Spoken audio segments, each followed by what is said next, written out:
वालेकुम students, hope so you all are doing well. आज का जो हमारा टॉपिक है वो है कोवलेंट बॉन्ड, चैप्टर नंबर 3 का। ये सेकंड लॉन्ग है कोवलेंट बॉन्ड। इससे पहले हमने एक लॉन्ग पढ़ा है आयनिक बॉन्ड प्रीवियस लेक्चर में। आयनिक बॉन्ड में क्या हुआ था, इलेक्ट्रॉन का कंप्लीट ट्रांसफर हुआ था, complete transfer of electron from one atom to other atom. तो फिर दो एटम्स के दरमियान एनर्जी लो हुई थी और उनके दरमियान बॉन्ड बन गया था। उस बॉन्ड को हमने कहा कि आयनिक बॉन्ड है, क्योंकि ये दो आयंस के दरमियान बना है और इलेक्ट्रॉन के कंप्लीट ट्रांसफर से ये बॉन्ड बना है। तो जो कंपाउंड बने थे हमने उनको बोला था ये आयनिक कंपाउंड है। अब वो ये कह रहे हैं कि बॉन्ड बनने की हमेशा से यही शर्त नहीं है कि सिर्फ इलेक्ट्रॉन का कंप्लीट ट्रांसफर होगा तभी दो एटम्स के दरमियान बॉन्ड बनेगा। और कंडीशंस भी हो सकती हैं जिनकी वजह से एटम्स के दरमियान बॉन्ड बनेगा। अब यहाँ पे उन्होंने एक और बताई हुई है कि वो क्या है, bye the mutual sharing their electron. जो दो एटम्स हैं वो अपने इलेक्ट्रॉन्स की म्यूचुअल शेयरिंग करेंगे तो भी एक बॉन्ड बन जाएगा और उस बॉन्ड को हम कहेंगे कि वो कोवलेंट बॉन्ड है। अब यहाँ नीचे उन्होंने हमें दो कंडीशंस बताई हैं। हमने लेक्चर नंबर 2 में केमिकल बॉन्ड जब पढ़ा था तब हमने दो कंडीशंस देखी थी कि जब एटम्स अप्रोच करते हैं एक दूसरे को तो उनके दरमियान दो प्रोसेस होते हैं, एक अट्रैक्शन का, दूसरा रिपल्शन का। अब अट्रैक्शन कब होती थी और रिपल्शन कब होती थी? अट्रैक्शन तब होती थी जब दो एटम्स एक दूसरे को अप्रोच करेंगे और फोर्स ऑफ अट्रैक्शन ज्यादा हो जाएगी फोर्स ऑफ रिपल्शन से, मतलब कि फोर्स ऑफ अट्रैक्शन डोमिनेट कर जाएगी तो दोनों एटम्स अपनी एनर्जी को लूज करेंगे और आपस में बॉन्ड बना लेंगे। दूसरी कंडीशन थी रिपल्शन की। रिपल्शन कब होगी? जब फोर्स ऑफ रिपल्शन डोमिनेट कर जाएगी या बढ़ जाएगी किससे? फोर्स ऑफ अट्रैक्शन से, तो उनके दरमियान रिपल्शन हो जाएगी और रिपल्शन से क्या होगा, उनकी एनर्जी इंक्रीज हो जाएगी। फोर्स ऑफ अट्रैक्शन से एनर्जी लोअर होगी क्योंकि अट्रैक्ट होने के बाद उनके दरमियान बॉन्ड बनेगा और रिपल्शन से क्या होगा, एनर्जी इंक्रीज हो जाएगी क्योंकि रिपेल होके वो दोनों एक दूसरे से दूर चले जाएंगे और उनके दरमियान कोई बॉन्ड ही नहीं बनेगा तो उनकी एनर्जी ने तो इंक्रीज ही होना है। वो कह रहे हैं कि दो two atoms will bring themselves at such a distance so that the attractive force dominate than repulsive force. अब वो यहाँ पे ये कह रहे हैं कि इस बॉन्ड को बनाने से पहले क्या होता है कि दो एटम अपने आप को एक दूसरे के इतने डिस्टेंस पर लेके आते हैं कि जो अट्रैक्टिव फोर्सेस हैं वो क्या हो जाती हैं, डोमिनेट हो जाती हैं रिपल्सिव फोर्सेस से। अब अट्रैक्टिव फोर्स डोमिनेट हुई है तो क्या बात होगी, बॉन्ड बनेगा। फिर क्या होगा, the total energy at this distance will be minimum. Total energy क्या हो गई, मिनिमम होगी and thus a stable molecule is formed. तो फिर क्या होगा, एक मॉलिक्यूल बनेगा।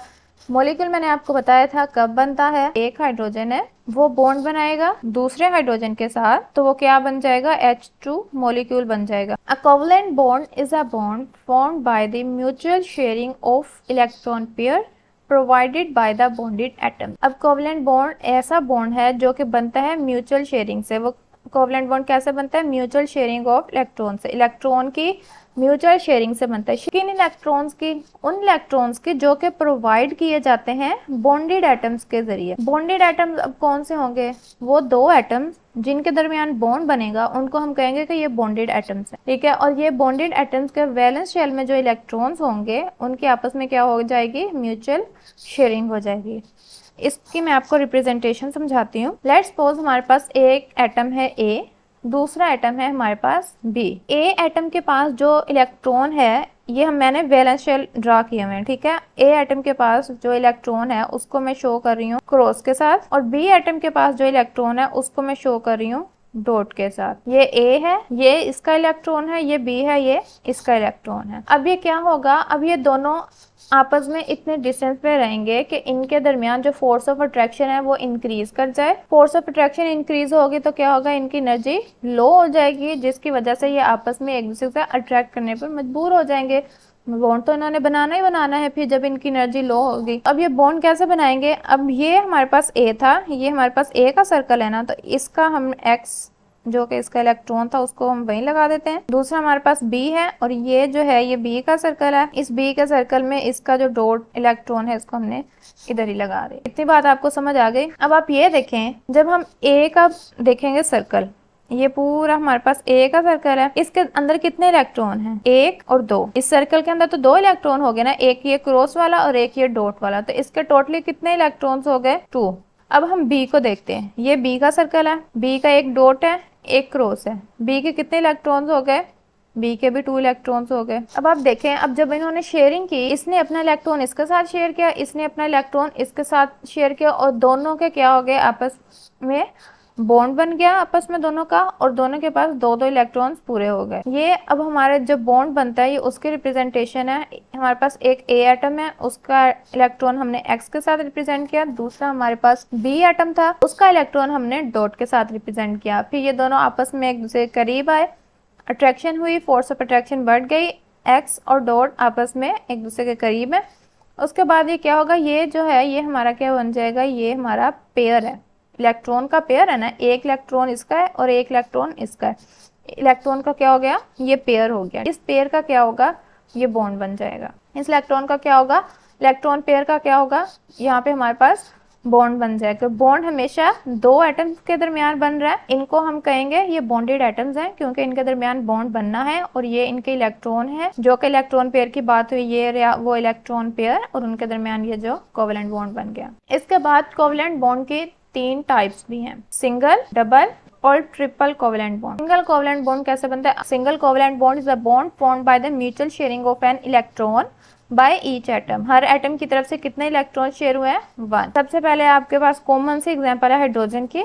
हम पहले इसका आउटर मोस्ट शेल देख रहे हैं। हाइड्रोजन का एक ही शेल होता है, हाइड्रोजन का एटॉमिक नंबर 1 है। हाइड्रोजन का एटॉमिक नंबर 1 है, तो इसका यहाँ पे एक इलेक्ट्रॉन ये बाहर है, और ये इसका एक इलेक्ट्रॉन बाहर है। ये दोनों एटम्स क्या करेंगे, आपस में एक दूसरे को अप्रोच करेंगे, और फोर्स ऑफ अट्रैक्शन इंक्रीज होने की वजह से इनकी एनर्जी लो होगी, और ये आपस में बॉन्ड बनाएंगे। अब यहाँ पे ये हमारे पास हाइड्रोजन का सर्कल है। हाइड्रोजन के सर्कल में कितने हैं, 1 और 2। कितने इलेक्ट्रॉन्स है, 2 इलेक्ट्रॉन्स है। H2 हो गया। अब यहाँ पे अगर हम इस सर्कल को देखें, तो इसमें भी 1 और ये 2, ये इसका अपना, ये कितने हो गए, 2 हो गए। म्यूचुअल शेयरिंग किया ना, पूरा का पूरा इलेक्ट्रॉन तो नहीं ट्रांसफर किया, उसने उसके साथ शेयर कर लिया, दूसरे ने उसके साथ शेयर कर लिया, दोनों एटम्स ने आपस में शेयर कर लिया, और दो इनके इलेक्ट्रॉन पूरे हो गए। इसका डुप्लेट पूरा हो गया, इसका भी डुप्लेट पूरा हो गया।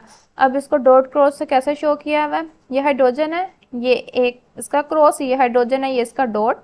अब ये क्या है हमारे पास, ये हमारे पास है पेयर, इलेक्ट्रॉन का पेयर है। अब ये इस इलेक्ट्रॉन के पेयर से क्या बन जाएगा, हमारे पास ये बॉन्ड बन जाएगा। मैं आप लोगों को जो एग्जांपल्स है ना, वो वही वाली करवा रही हूँ जो आपके बुक में दी हुई है, ताकि आपको समझने में आसानी हो। इससे पहले मैंने आपको जो रिप्रेजेंटेशन दिखाई है वो आपकी बुक में नहीं थी, वो बस मैंने डिफाइन को समझाने के लिए, थोड़ा आपको एक्सप्लेन करने के लिए वो बनाई थी, आपको समझाने के लिए कि शेयरिंग का क्या मतलब है, किस तरह इलेक्ट्रॉन शेयर हो रहे हैं। ये क्लोरीन है, क्लोरीन का एटॉमिक नंबर क्या होता है, 17। इसके पहले शेल में 2 इलेक्ट्रॉन, फिर अगले शेल में 8 इलेक्ट्रॉन, 10 हो गए, और उसके बाद आखिरी शेल जो होगा उसमें कितने इलेक्ट्रॉन होंगे, 7 इलेक्ट्रॉन होंगे। 7 इलेक्ट्रॉन है ना, 1 2 3 4 5 6 7, और इस क्लोरीन के भी आखिरी शेल में कितने होंगे, 7 इलेक्ट्रॉन्स होंगे। अब हम समझें इस बात को कि अब क्लोरीन के साथ किस तरह बॉन्ड बनाएगा। अगर हम देखें, इनके दरमियान जो बॉन्ड बनेगा उसको हम आयनिक बॉन्ड कह सकते हैं। लेट्स सपोज कि हम कहें कि 2 क्लोरीन है, इनके दरमियान जो बॉन्ड बना है वो आयनिक बॉन्ड है। तो आयनिक बॉन्ड की हमने कंडीशन क्या पढ़ी थी, एक एटम है वो अपना पूरा का पूरा इलेक्ट्रॉन दूसरे एटम को ट्रांसफर करता है, तो उसका क्या बनता है, आयनिक बॉन्ड बनता है। हमने एग्जांपल जो आयनिक बॉन्ड में क्लोरीन वाली देखी थी वो थी सोडियम क्लोराइड की।